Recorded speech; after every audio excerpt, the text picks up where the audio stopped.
അവരെ ഞാൻ കാണാൻ പാടില്ലെന്ന് അമ്മ തീരുമാനിച്ചു. അമ്മ എന്നിൽ നിന്ന് എന്തൊക്കെയോ ഒളിക്കുന്നുണ്ട്. അതെന്താണെന്ന് ഞാൻ കണ്ടുപിടിക്കും. കണ്ടുപിടിച്ചു കഴിഞ്ഞാൽ എൻ്റെ ഈ മുഖമായിരിക്കില്ല അമ്മ കാണാം. ഭഗവാനെ, ഞാൻ ഈ ജീവിതത്തിൽ പേടിച്ച നിമിഷം അടുത്തടുത്ത് വന്നുകൊണ്ടിരിക്കുകയാണ്. എന്തെങ്കിലും കാരണവശാൽ ജീവൻ നിത്യയെ കണ്ടാൽ അവളുടെ ജീവൻ പിന്നെ ബാക്കിയുണ്ടാവില്ല.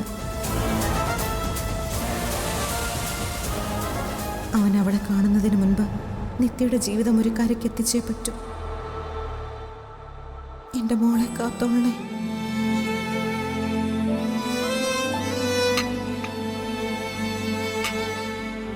ഒരു കാലം മുഴുവൻ സന്തോഷത്തിൽ കഴിഞ്ഞിരുന്ന എൻ്റെ കുട്ടി പിന്നെ ആ വാക്കിൻ്റെ അർത്ഥം പോലും അറിഞ്ഞിട്ടില്ല. ഒന്നും അറിയാതെ അവൾ എപ്പോഴും ജീവിക്കുകയാണ്. ഒരിക്കലും, ഇനി ഒരിക്കലും അവളെ അവനെ നേർക്ക് കാണിക്കരുത്. വേദന കൊണ്ട് പൊള്ളിക്കല്ലേ.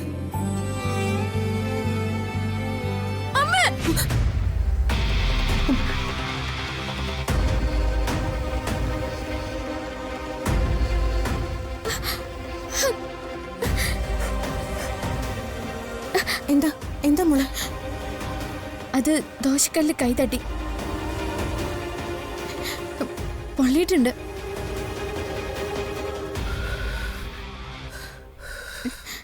ഞാൻ പെട്ടെന്ന് ശ്രദ്ധിച്ചില്ലമ്മേ.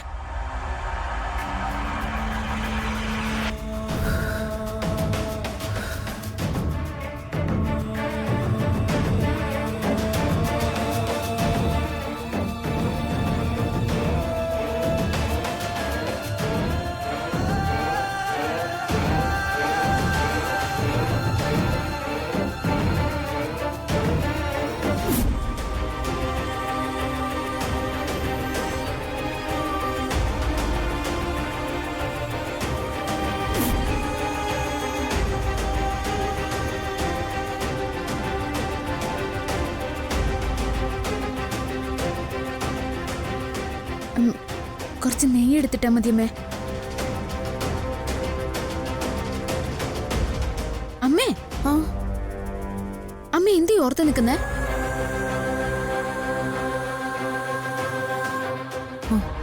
ഒന്നുമില്ല മോള്, കുറച്ച് നെയ്യ് എടുത്തിട്. അതല്ലേ ഞാൻ ചോദിച്ചത്.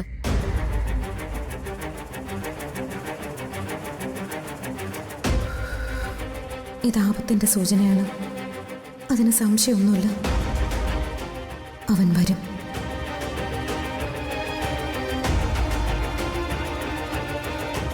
അമ്മയ്ക്ക് എന്തെങ്കിലും പ്രശ്നമുണ്ടോ? എന്ത് പ്രശ്നം? അല്ലെങ്കിൽ എനിക്കെന്തേലും പറ്റിയാ അമ്മ ഇങ്ങനെ അല്ലല്ലോ. എന്നെക്കാളും വേദനിക്കുന്നത് എപ്പോഴും അമ്മയ്ക്കായിരിക്കുമല്ലോ. ഞാൻ വേദനിച്ച നീയും കൂടെ കരയില്ലേ? ഇപ്പൊ പുകച്ചില് കുറവുണ്ടോ? ഇല്ല, കുഴപ്പമില്ല. എല്ലാം ഒന്ന് ശ്രദ്ധിച്ച് ചെയ്യ. നീ ഒന്നെടുത്തിട്.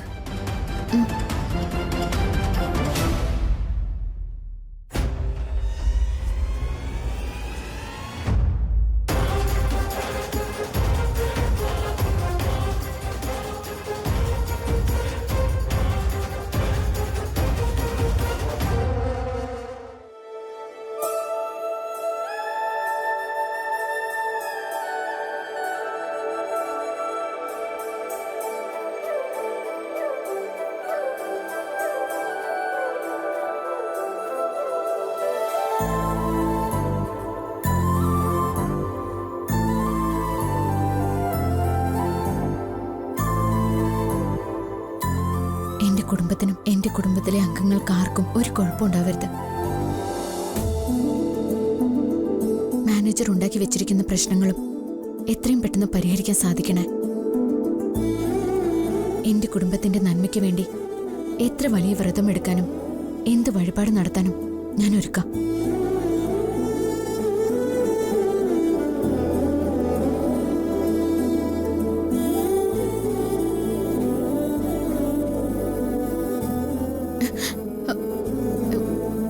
ദേമോളെ, ദേമോളെ,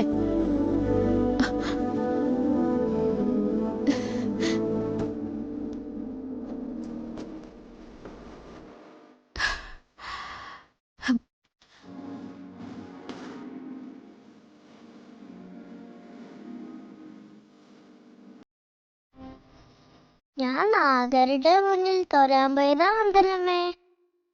മോളെ, അമ്മയെ നീ പേടിപ്പിച്ച് കളഞ്ഞല്ലോ. ഭഗവാന്റെ മുന്നിൽ നിൽക്കുമ്പോ എന്തിനമ്മ പേടിക്കുന്നത്? നീയാള് കൊള്ളാലോ. യഥാർത്ഥ ഭക്തിയോടെ മനസ്സ് പൂർണ്ണമായി ദൈവത്തിൽ അർപ്പിച്ചാൽ ഒന്നിനും പേടിക്കേണ്ട കാര്യമില്ല വന്ദനമ്മേ. വാ പോവാം. ഉം.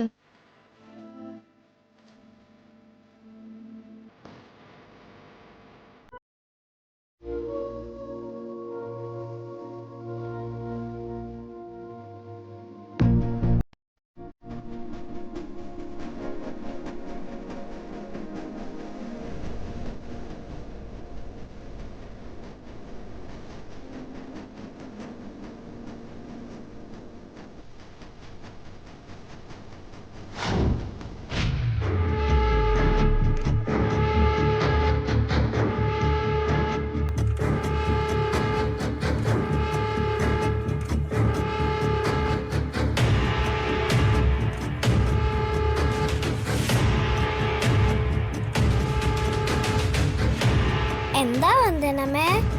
ഒന്നുമില്ല, മോള് വന്നേ, പെട്ടെന്ന് പോവാം. വാ.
എന്താ വന്ദനെ, എന്താ വല്ലാതിരിക്കുന്നത്?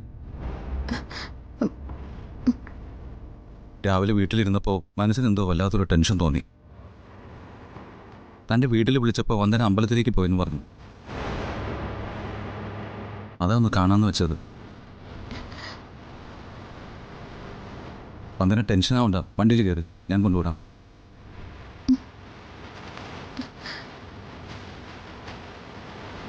ആലോചിച്ച് നിൽക്കണ്ട, ഞാൻ കൊണ്ടുവിടാം.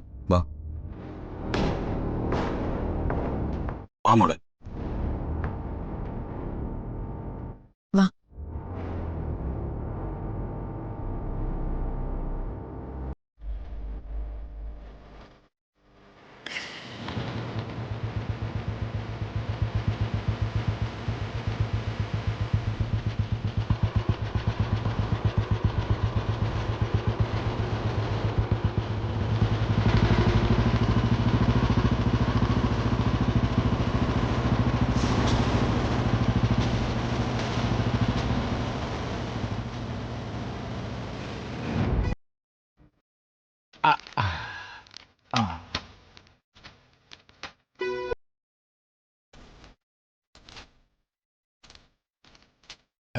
എന്താ ഇത്? ആ ദാ. ഇത് എന്തിന്റെ നോട്ടീസ്? ഇതൊരു യാഗത്തിൻ്റെയാ. ചിറ്റാരത്ത് മനക്കൽ സർവൈശ്വര മഹായാഗം. സുജാത കേട്ടിരിക്കാൻ വഴിയില്ല. ഇത് ഓരോ 5 വർഷം കൂടുമ്പോ ഇതുപോലൊരു യാഗം നടത്താറുണ്ട്. യാഗത്തിൽ പങ്കെടുക്കുന്നത് ഐശ്വര്യാണെന്നൊക്കെയാ പറയുന്നേ. നിങ്ങൾ പോവാറുണ്ടോ? അല്ല, എനിക്ക് പോണെന്നൊക്കെ ആഗ്രഹം തോന്നാറുണ്ട്. പക്ഷെ അവനുണ്ടല്ലോ ഹരി, അവൻ സമ്മതിക്കാറില്ല. മുൻപൊക്കെ ഐശ്വര്യയാഗെന്നൊക്കെ പറഞ്ഞ അവൻ എല്ലാ കാര്യത്തിനും അവിടെ തന്നെ ഉണ്ടാവുമായിരുന്നു. ജീവിതത്തിൽ ഒരു പ്രശ്നം വന്നപ്പോ അവനെല്ലാത്തിനും പതുക്കെ മാറി തുടങ്ങി. വിളിക്കുന്ന ദൈവം തിരിഞ്ഞു നോക്കുന്നില്ലെന്ന് കണ്ടാ പിന്നെ എന്താ ചെയ്യുക അല്ലേ? ശരി എന്നാ.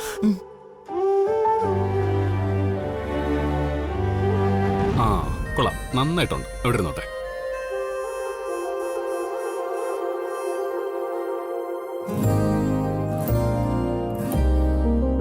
പത്രം എടുക്കാൻ പോയിട്ട് കുറെ നേരം ആയല്ലോ.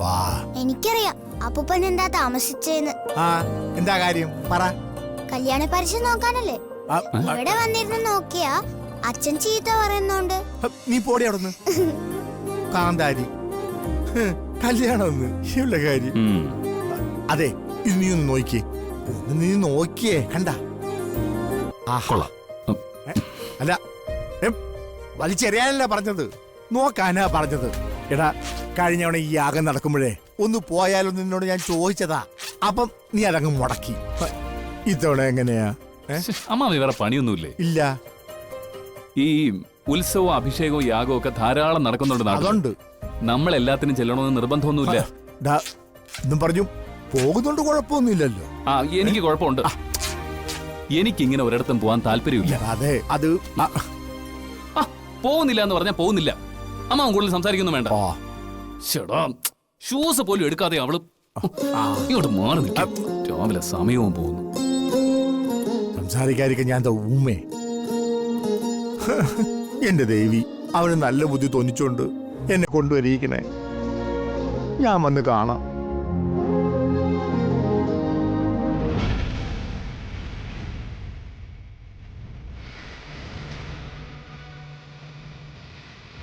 അവർ ഒരുപാട് പേരുണ്ടായിരുന്നു ഉച്ചക്ക. അവരെന്റെ പിറകെ തന്നെ ഉണ്ടായിരുന്നു.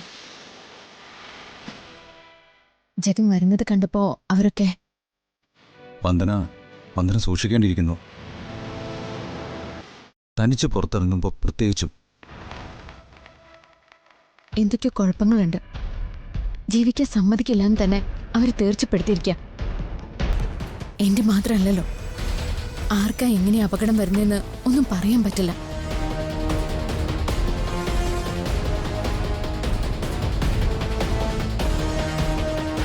വന്ദന ടെൻഷൻ ആവണ്ട. എന്ത് വന്നാലും നമ്മൾ നേരിട്ടല്ലേ പറ്റൂ. ഞാൻ കൂടെ ഉണ്ടാവും, എന്തിനും. ഇവിടെ എല്ലാവരും എനിക്ക് വേണ്ടപ്പെട്ടവരല്ലേ. ആർക്കും ഒന്നും വരാതെ നോക്കേണ്ടത് എൻ്റെ കൂടി ഉത്തരവാദിത്വമല്ലേ. ഭയം മനസ്സിൽ സൂക്ഷിക്കാനേ പറ്റൂ. മറ്റുള്ളവരോട് പറഞ്ഞാൽ അവർക്കത് താങ്ങാൻ പറ്റുമെന്ന് പോലും എനിക്ക് അറിഞ്ഞൂടാ.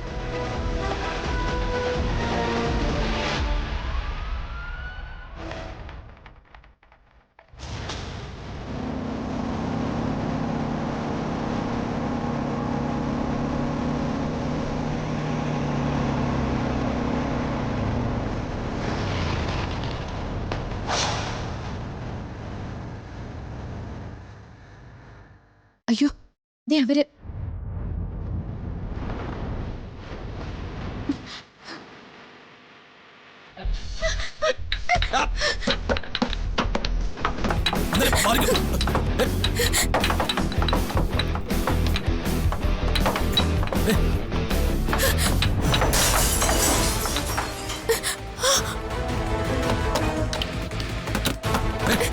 ജഗൻ,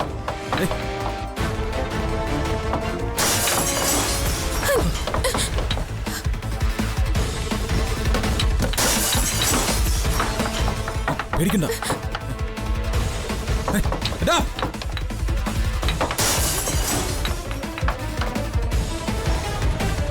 എന്തായിരുന്നു ജഗ? അകത്ത് പോ.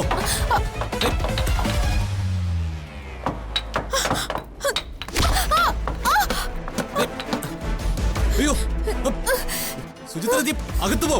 കേറി പോവത്ത്.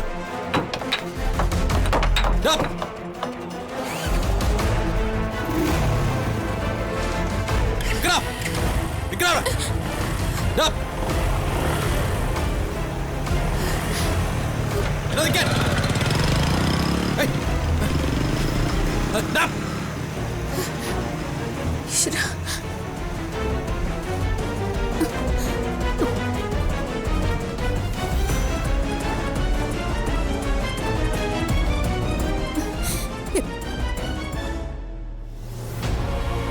ചേച്ചി, അയ്യോ,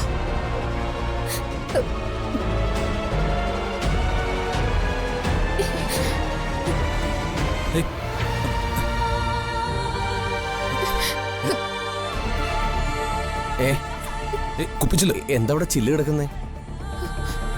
ആരും പുറത്തുനിന്ന് കല്ല് വലിച്ചെറിഞ്ഞു. എവിടെ നോക്കട്ടെ.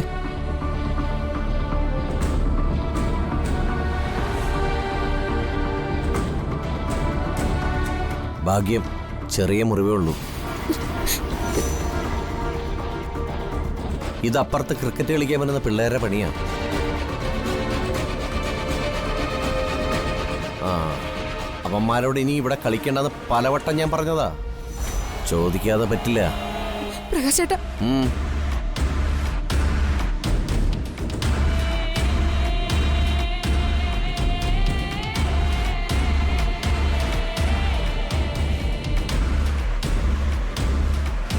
അവന്മാരുടെ കളി ഞാൻ ഇന്നത്തോടെ അവസാനിപ്പിക്കും. ചേച്ചി, ആദ്യം മുറിവൊന്ന് തുടയ്ക്കാം. അല്ല, ഹോസ്പിറ്റലിൽ പോണോ? അതിൻ്റെ ഒന്നും ആവശ്യമില്ല. ഇവിടെ മരുന്ന് എന്തെങ്കിലും കാണും. വാ ചേച്ചി, വാ.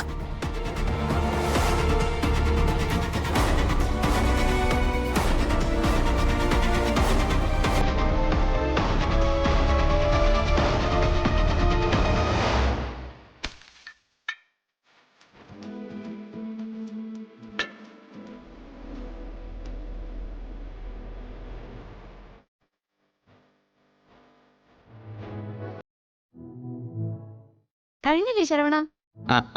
അമ്മ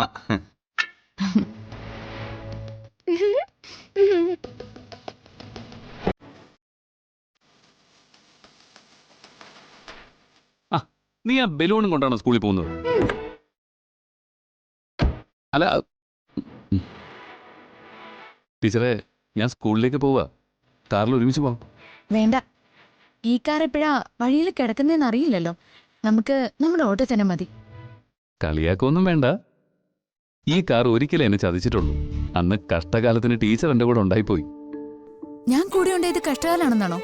അയ്യോ, അങ്ങനെയല്ല. എന്തായാലും ശരി, ഞങ്ങൾക്ക് ഓട്ടോ വരും.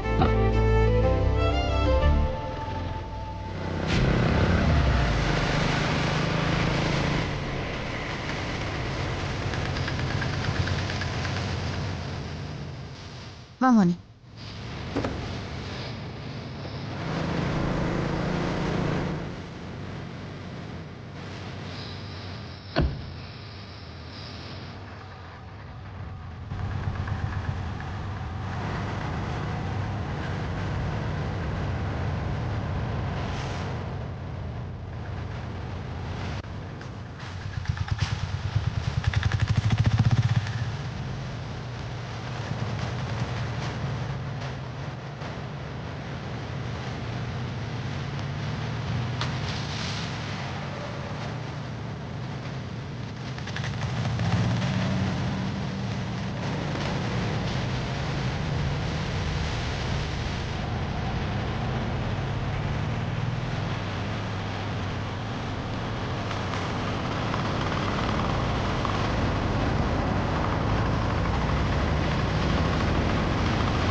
എന്നമ്മ